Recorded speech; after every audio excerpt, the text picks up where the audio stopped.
Hello friends, welcome back my channel. कैसे हैं आप? उम्मीद करती हूँ आप सब अच्छे होंगे और खूब मन लगा के अपनी तैयारी कंटिन्यू कर रहे होंगे। तो आज मैं बात करने वाली हूँ जो भी house wife RPSC second grade की तैयारी कर रही हैं या फिर जो भी ऐसे स्टूडेंट हैं जो अभी कहीं पे टीचिंग कर रहे हैं, पढ़ा रहे हैं और उन्हें अभी समय नहीं मिल पाता है, यानी कि मैं बॉयज़ की बात कर रही हूँ जो जॉब कर रहे हैं।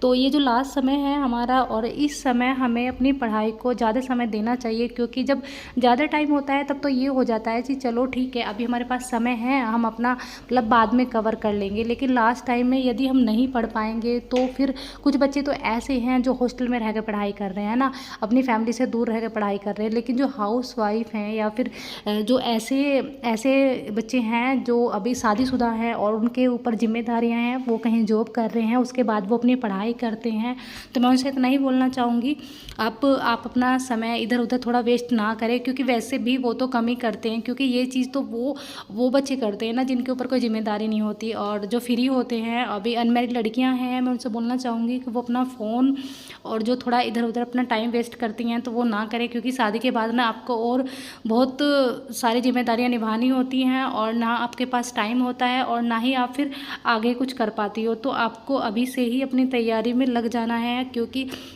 आप उनसे पूछ सकती हैं जो शादीशुदा हैं उनके ऊपर कितनी जिम्मेदारियां होती हैं, और जो लड़के हैं जो फ़िलहाल शादी हो चुकी है, मतलब बच्चे हो चुके हैं और बच्चों की जिम्मेदारी है, वाइफ की जिम्मेदारी है, घर की जिम्मेदारी है, और उसके बाद भी वो पढ़ाई कर रहे हैं। तो अभी आप तो फ्री हो, आपके ऊपर तो कोई जिम्मेदारी नहीं है, आपको तो सिर्फ पढ़ना है, ठीक है।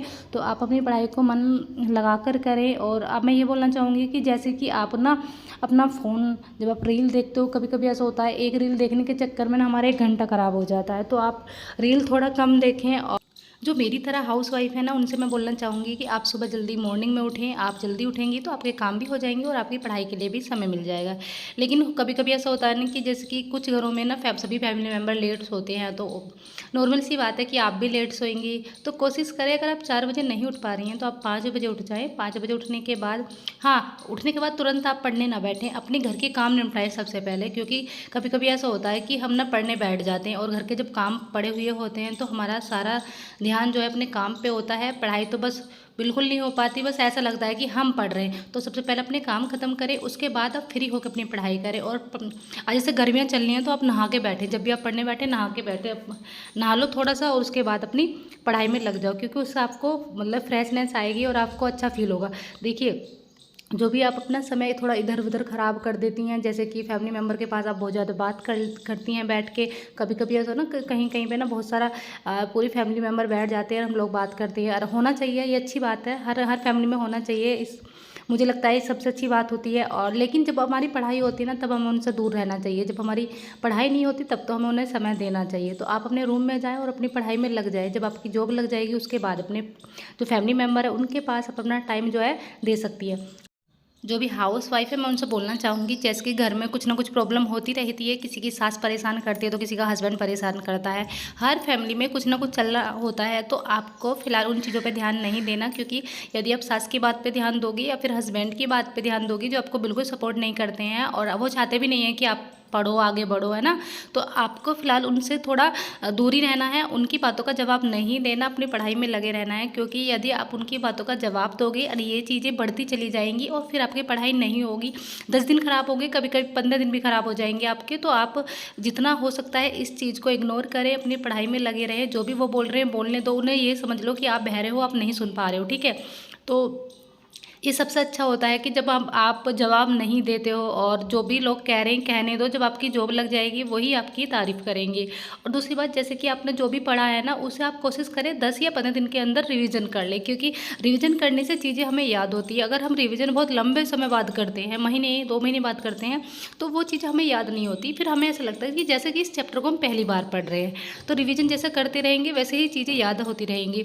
और ये लास्ट समय है, इसमें कुछ भी आप नया ना खरीदें, क्योंकि जब भी हम कोई चीज़ नई खरीदते हैं ना तो नहीं पढ़ पाते हैं, समय ही नहीं है। 2 महीने 2.5 महीने हमारे पास बचा है, और इसमें अगर लास्ट समय में हम कुछ नया पढ़ेंगे तो फिर जो हमने पहले पढ़ रखा है वो सब भूल जाएंगे, ठीक है। तो उसी को ही पढ़ना है बार बार। बस आप लास्ट समय में इतना कर सकते हैं कि आपको टेस्ट सीरीज जो भी अच्छी हो वो आप खरीद सकते हैं, मॉक टेस्ट लगा सकते हैं। इससे आपको अपना लेवल का पता लगेगा, कॉन्फिडेंस आपके अंदर आएगा जब आप अच्छे सारे क्वेश्चन सोल्व कर पाएंगे। और कोशिश करें जब भी आप अपनी पढ़ाई कर रहे हो एक पेन हाथ में रखें और कॉपी रखें, रफ कॉपी आप ले सकते हैं और ज़रूरी नहीं है सारी चीज़ें आप लिखें। जैसे कि आप गुर्जर प्रतिहार वंश पढ़ रहे हैं तो उसमें जैसे नागभट्ट की क्या उपाधि थी या ऐसे मतलब लिख लो थोड़ा थोड़ा सा जो भी आपकी रफ कॉपी है तो उसमें आपको याद रहेगा, ठीक है। और जब भी आप पढ़ाई करें तो अपना फ़ोन थोड़ा दूर रखें, फ़ोन के बिल्कुल पास नहीं होना चाहिए। कभी कभी ऐसा होता है किसी कॉल आ जाती है तो हमारा आध घंटा ख़राब हो जाता है, या फिर मैसेज वगैरह आते तो हम देखने लग जाते हैं कि शायद किसी ने कोई मैसेज तो नहीं करा है। तो इस चीज़ों से आप अभी थोड़ा दूर रहे। 2-2.5 महीने की बात है, उसके बाद आप जो चाहे कर सकते हैं, है ना। फिर तो आप फ्री हो जाएंगे, आपकी लाइफ बहुत अच्छी होने वाली है। और ये टीचर की जॉब बहुत अच्छी है। आप क्योंकि अगर आप इस चीज़ की तैयारी कर रहे हैं तो मुझे लगता है कि आपको इस चीज़ की ज़रूरत है और आपको अपनी लाइफ में आगे बढ़ना है। आपको फर्स्ट ग्रेड का एग्ज़ाम भी देना है। और देखिए जो स्टूडेंट अभी इतना ज़्यादा प्रेशर ले रखे हैं कि पता नहीं होगा या नहीं होगा, प्रेशर लेकर पढ़ाई नहीं करनी, क्योंकि आने वाली वैकेंसी जो 3rd ग्रेड की है उसमें भी तो आप अप्लाई कर पाएंगे। तो आपको यही मान के चलना है कि अगर इसमें नहीं होता है तो मेरा 3rd ग्रेड में हो जाएगा और वहाँ मैं आप सेलेक्ट हो जाऊँगा, क्योंकि आप ऑलरेडी बहुत टाइम से पढ़ाई कर रहे हो, 2nd ग्रेड की तैयारी कर रहे हो तो 3rd ग्रेड तो आप निकाल ही सकते हो ना। बस इतना आपको अपने दिमाग में रखना है। देखिए हाँ, पर इस चीज़ से आपको डिमोटिवेट नहीं होना या फिर आपको पीछे नहीं हटना कि चलो कोई नहीं अब 3rd ग्रेड की तैयारी करूँगी या फिर करूँगा, अभी इसमें नहीं होता तो कोई नहीं। पहली प्राथमिकता आपकी 2nd ग्रेड ही होनी चाहिए। आपको जी जान से मेहनत करनी है, अपना 100% देना है कि मुझे इस भर्ती में 100% सेलेक्ट होना है। वो 1% मैं बोल रही हूँ, 1% की अगर नहीं होता है तो आपके पास ऑप्शन है कि आप 3rd ग्रेड का एग्ज़ाम दे सकते हैं।